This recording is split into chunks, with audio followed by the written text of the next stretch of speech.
ओम श्री सद्गुरुआय नमः। श्री गुरु चरणों में मेरा बारंबार नमन। शीर्षक सबद बिना सूरती आंधरी। सबद बिना सूरती आंधरी, कहो कहाँ को जाए। द्वार न पावे सबद का, फिर भटका खाए। शब्दार्थ: सबद सार, उपदेश, सार शब्द। सुरति यानी मनोवृत्ति, बुद्धि, आत्म चेतना, जीव। आंधरी यानी अंधी, विवेकहीन। भावार्थ: सार उपदेश के बिना मनोवृत्ति विवेकहीन है। कहो भला वह कहाँ किस सन्मार्ग सद्ज्ञान में जा सकता है।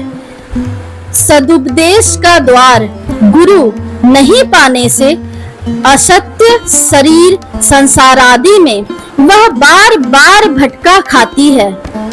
इसका दूसरा अर्थ है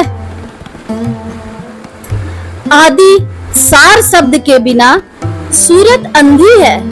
कहो वह कहाँ जाएगी, अंतर्मुखी होकर कैसे आत्म स्थित होगी। जब तक वह आदि शब्द को पकड़ने का द्वार नहीं पा लेती, तब तक वह पुनः पुनः भटका खाती रहती है।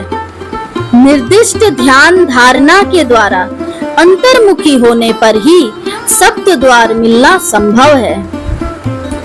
सुरति क्या है?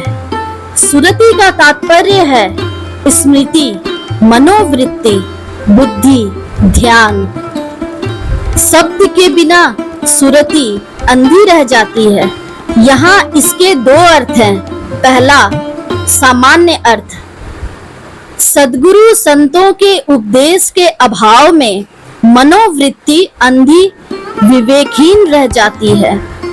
अंधे लोग अगर नाक की सीध में चल दें तो सीध में गड्ढा है कि कुआं है, अग्नि लगी हुई है या क्या है, उसे कुछ पता नहीं रहता। वैसे मन जिस ओर ले चलने लगा, बस उसी ओर व्यक्ति चल दिया। उसे कुछ भी सोचने समझने की आवश्यकता प्रतीत नहीं होती, क्योंकि संतों के सदुपदेश के बिना बुद्धि में विवेक उत्पन्न नहीं होता। अब विशेष अर्थ सुनिए। सबद बिना सूरती आंधरी, कहो कहाँ को जाए। परमात्मा के ही दिव्य अंश अधोगामी जीव को सूरत कहा जाता है।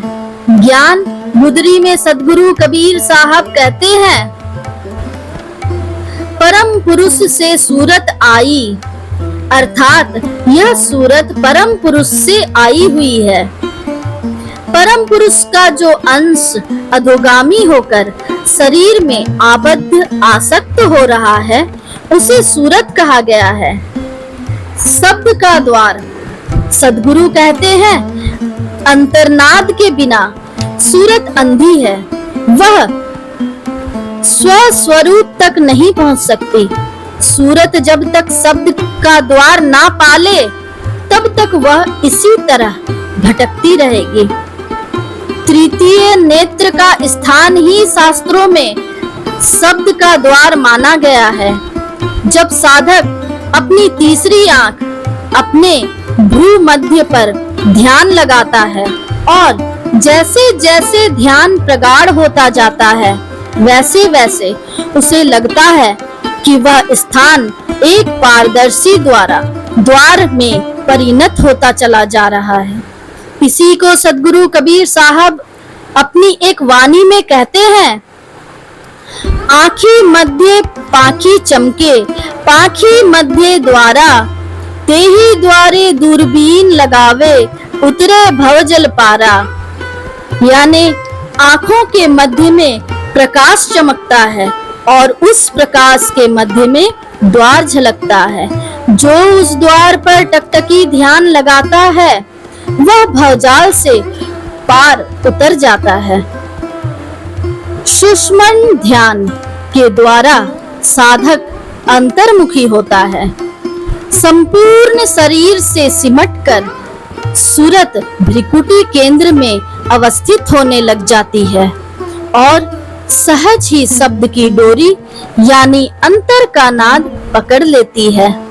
हो सकता है कि अंतर्नाद प्रारंभ में अनहद के रूप में हो।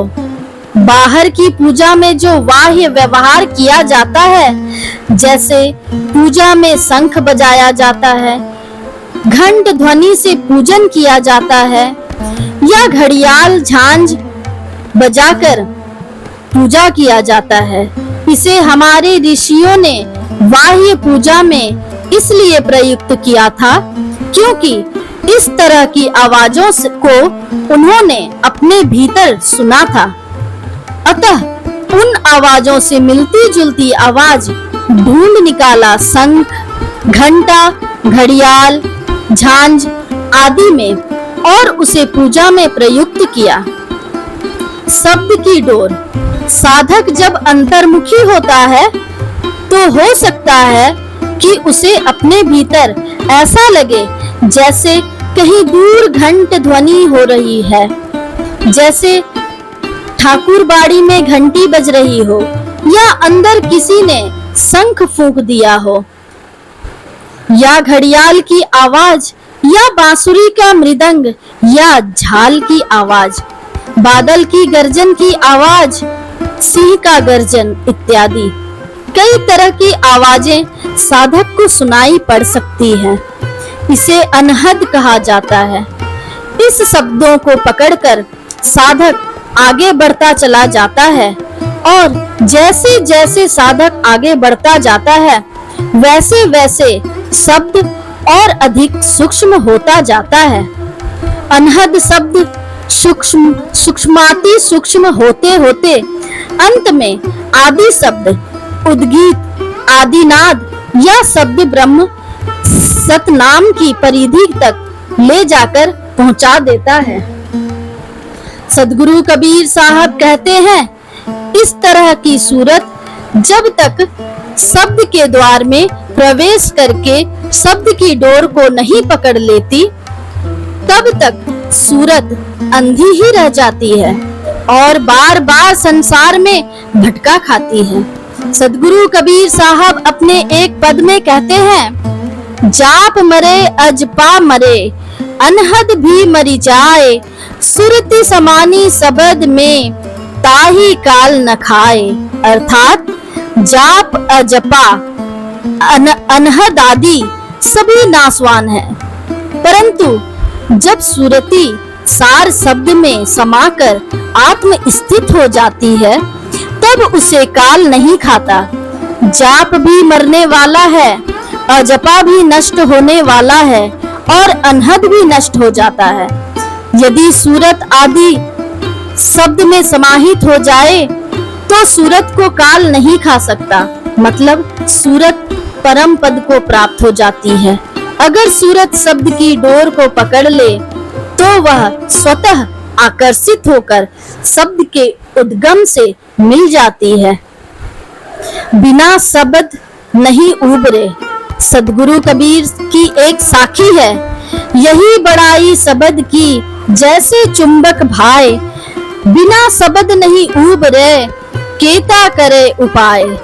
जैसे चुंबक लोहे को अपनी ओर आकर्षित करता है, वैसे ही स्वभाव अंतर्नाद का है जो साधकों को अपनी ओर आकर्षित कर परमात्मा की मौज में पहुंचा देता है। शब्दोपासना के बिना किसी का भी उद्धार नहीं हो सकता, चाहे कोई भी उपाय क्यों न कर ले। शब्द की वही प्रशंसा है जैसे चुंबक की है। चुंबक की परिधि में जो भी लोहा आ जाता है, चुंबक उसे अपनी ओर आकर्षित कर लेता है। उसी तरह सदगुरु कबीर कहते हैं, जब सूरत शब्द के प्रवाह से जुड़ जाती है तो वह शब्द ब्रह्म के आकर्षण क्षेत्र तक ला पहुंचाता है, जहां जीव आकर्षित होकर शब्द ब्रह्म में जा समाहित होता है। सदगुरु कबीर स्पष्ट रूप से कहते हैं, बिना शब्द नहीं उबरे केता करे उपाय। बिना शब्द के कोई नहीं उबर सकता, चाहे कितना भी उपाय क्यों नहीं किया जाए। शुभम भवतु, मंगलम भवतु।